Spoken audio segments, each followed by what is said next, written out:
चीन, सऊदी अरब और यूएई ने पाकिस्तान के कर्जों को रोल ओवर करने का वादा किया है। यानी कर्जे उतरेंगे नहीं, बल्कि चीन, सऊदी अरब और यूएई ने से ये वादा कहा गया है कि चीन तीनों ममालिक से जो मिन्नत समाजत की गई है कि आप हमारे जो हमने कर्जे आपको अदा करने हैं, जो आपसे लिए हैं, उसको 1 साल के लिए मौखर कर दें। तो वो तमाम कर्जे, ब्लूमबर्ग की रिपोर्ट है कि चीन, सऊदी अरब, यूएई ने उसको 1 साल के लिए मौखर करने का वादा कर लिया है, लेकिन अभी तक हुआ कुछ नहीं। और तमाम दोस्त ममालिक पाकिस्तान के कर्जों को 1 साल के लिए रोल ओवर करेंगे। और ये रोल ओवर का मतलब मैं आपको बता दूं जी कि ये कोई नहीं होता कि आपको माफ़ किए जाएं या नहीं, बल्कि कमर्शियल लोन है और कमर्शियल कर्जे हैं ये, और वो सूद समेत हमने वापस करने हैं। वो जिस हद तक हम डिले करते जाएंगे, सूद उतना ही बढ़ता जाएगा, और ये सूद मैंने और आपने, और ये कर्जे मैंने और आपने अब हमारे टैक्सों से जाने हैं, अशराफिया हुक्मरानों के टैक्सों से नहीं जाने। बहरहाल पाकिस्तान आईएमएफ के साथ $7 बिलियन मजीद कर्जा लेना चाह रहा है, और उसके लिए उन्होंने ये कहा था कि $7 अरब आपको उस वक्त मिलेंगे जब आप चीन, सऊदी अरब और यूएई से इस बात की यकीन दहानी कर लेंगे कि वो उनके जो कर्जे अदा करने हैं वो 1 साल के लिए मौखर कर देंगे। यानी आईएमएफ जो हमें कर्जा देगा $7 अरब और कर्जा लेने का जो इरादा है, उसके बाद हालात मजीद ख़राब हो सकते हैं, और वो कर्जे भी हमने वापस करने हैं, और इसके बदले में जो कर्जे हमने वापस करने हैं वो इजाफी टैक्स लगाए जाएंगे। और उसके बाद जो होगा वो मुझे और आपको बहुत अच्छी तरह पता है, क्योंकि इस वक्त बिजली की कीमतें ही इस हद तक बढ़ चुकी हैं और मजीद बढ़ेंगी, क्योंकि ये जो कर्जे लिए जाएंगे $7 अरब लिया जाएगा कर्जा, ये फिर वापस भी करना है। तो बहरहाल मामलात जो है वो बदस्तूर ख़राब से ख़राब तर हैं। पाकिस्तान आईएमएफ ने आईएमएफ ने 12 जुलाई को 37 माह के कर्ज प्रोग्राम के लिए एक मुआहिदा किया, और हुकूमत फंड के 3 साला प्रोग्राम के दौरान ज़्यादा से ज़्यादा $5 बिलियन का फाइनेंसिंग गैप पूरा करेगी। और ये इस वक्त चल रहा है, और वफाकी वजीर जनाब औरंगजेब साहब ये खुशखबरी सुना रहे हैं।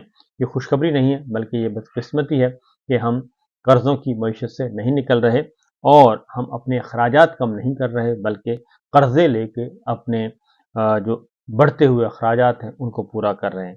बहरहाल जी, एक और खबर वो है कानून साजी की है सुप्रीम कोर्ट के फैसले को गैर मुअस्सर करने के लिए, लेकिन उस का फ़ायदा कोई नहीं हो रहा, क्योंकि सुप्रीम कोर्ट के फैसले को गैर मुअस्सर करने के लिए किसी भी किस्म की कानून साजी जो है वो बरकरार नहीं रहती।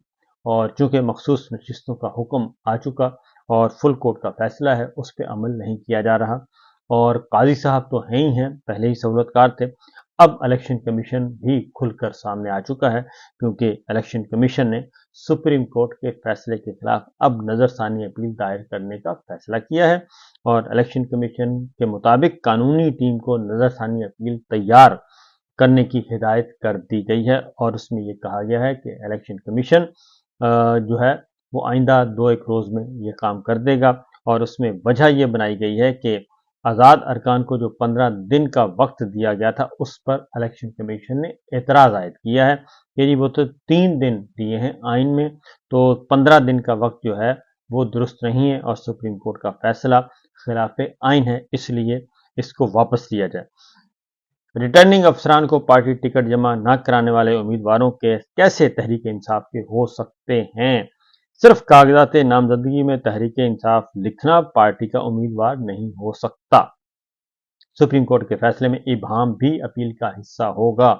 ये सारी बातें की जा रही हैं, और सुप्रीम कोर्ट ने इलेक्शन कमीशन के इबहम पर ताहाल कोई जवाब नहीं दिया। तो क्योंकि ये मिलकर खेल रहे हैं, इलेक्शन कमीशन और जो है काजी साहब मिलकर खेल रहे हैं, और जो 2 ऑनरेबल जजेस का इख्तलाफी नोट आया, वो भी इख्तलाफी नहीं बल्कि इंतकामी नोट है, और उसमें भी काफ़ी कुछ बुग़्ज़ और हसद जो है वो कूट कूट कर भरा हुआ नज़र आ रहा है। तो लिहाजा एक तरफ ये काम किया जा रहा है, और उसकी वजह सिर्फ और सिर्फ ये है कि इनको पता है कि ये जो कानून साजी की गई है, ये कानून साजी इंतहाई कमज़ोर है और ये बरकरार नहीं रह सकेगी, इसलिए साथ ही इन्होंने एक नज़रसानी की अपील भी फाइल कर दी है। तो दूसरी जानिब 9 मई के मामलात में एक अच्छी खबर आ रही है इस्लामाबाद हाई कोर्ट से, और चीफ जस्टिस आमिर फारूक साहब एक मुकदमा बुशरा बीबी का सुन रहे हैं, और मुकदमा की तफसीलात की फरहमी है कि यानी उनके खिलाफ कितने मुकदमा दर्ज हैं बुशरा बीबी के खिलाफ, उसकी तफसीलात फराहम की जाए। तो DIG ऑपरेशन रावलपिंडी ने आज पेश होना था, तो उनकी जगह पे SSP ऑपरेशंस आए हैं। तो चीफ जस्टिस आमिर फारूक साहब ने पूछा कि क्या बुशरा बीबी को 9 मई के मुकदमात में गिरफ्तार किया गया? अभी तक गिरफ्तार नहीं किया गया। SSP ऑपरेशन ने कहा कि 1.25 साल हो गया, अब कहानी खत्म करें ना। चीफ जस्टिस आमिर फारूक साहब ने कहा कि 1.25 साल हो गया है 9 मई को, अब इस कहानी को ख़त्म कर दें, और ये नहीं हो सकता कि एक केस में कोई निकले और दूसरे में उसे गिरफ्तार कर लिया जाए।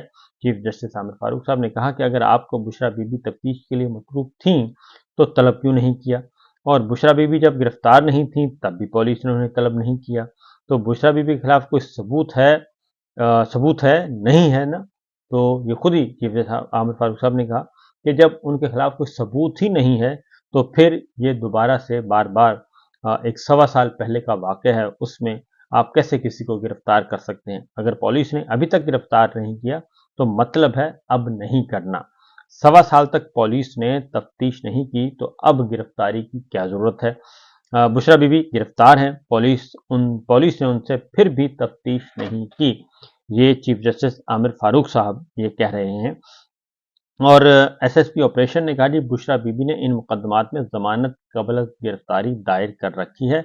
मैं इस हवाले से मालूमात ले लेता हूँ, वक्त दे दें। सरदार लतीफ़ खोसा साहब ने कहा, और बुशरा बीबी का 9 मई से क्या ताल्लुक है, इनका नाम ऐसे ही शामिल कर दिया गया। सरदार लतीफ़ खोसा साहब ने कहा, और ये समाज जो है वो 12 अगस्त तक ये मुलतवी की गई है। और लतीफ़ खोसा साहब ने आज ये कहा कि हमने किसी भी नए मुकदमे में गिरफ्तारी से रोकने की भी इस्तदा की है। और SSP ऑपरेशन ने जवाब दिया कि हमें कल पता चला कि उन्होंने इंसदाद दहशतगर्दी अदालत में ज़मानतों की दरख्वास्त दी गई है, और इंसदाद दहशतगर्दी अदालत के जज रुखसत होने पर सेशन अदालत ने इनको ज़मानत दी हुई है। हमें सिर्फ एक ज़मानत की कापी मिली है, बाकी कापियाँ हमें नहीं मिली, ये पुलिस अफसर ने बताया। और लतीफ़ खोसा साहब ने कहा कि उन्होंने अटक मुकदमे में गिरफ्तार करने का कहा है, और पीर से दस्तयाब नहीं होगा। तो चीफ जस्टिस आमिर फारूक साहब ने कहा कि जी पीर से वो दस्तयाब नहीं होंगे, लेकिन पीर के रोज़ किसी भी बेंच के सामने ये केस लगा दिया जाएगा। इस तरीके से 9 मई के बारे में अगर चीफ जस्टिस आमिर फारूक साहब ये कह रहे हैं कि अब इसको ख़त्म समझें, तो मतलब है कि फिर हर कोई इसको गलत ही समझे, क्योंकि चीफ जस्टिस आमिर फारूक साहब जो हैं वो हामी समझे जाते हैं गवर्नमेंट के, और ख़ास तौर पे मुस्लिम लीग नवाज के हामी जज के तौर पे उनको लिया जाता है। लेकिन अगर वो ये कह रहे हैं कि 9 मई को अब ख़त्म तस्वुर किया जाए, 1.25 साल से कुछ नहीं हुआ, तो अब फिर किस लिए गिरफ्तार किया जा रहा है? बहरहाल जी देखते हैं कि क्या होता है। दूसरी जानिब जी बांग्लादेश की जो हालात व वाक़यात हैं, बांग्लादेश पे एक रिपोर्ट सबमिट की गई है जनाब आर्मी चीफ आसिम मुनीर साहब को, और उस रिपोर्ट में एक रिपोर्ट नहीं है बल्कि 3 रिपोर्ट्स हैं, जिसमें ये कहा गया है कि बांग्लादेश की सूरत हाल जैसी हालात पाकिस्तान में भी पैदा हो सकते हैं, और किसी भी लम्हे पैदा हो सकते हैं, इसलिए इससे बचा जाए और जितनी जल्दी मुमकिन हो सके सूरत हाल को मामूल पर लाया जाए। लेकिन मेरा ख्याल है कि अभी ऐसा कोई इरादा नज़र नहीं आ रहा, क्योंकि वो कहते हैं कि जो घी है वो टेढ़ी उंगली से निकलने वाला है, पाकिस्तान में सीधी उंगली से निकलने वाला है नहीं है।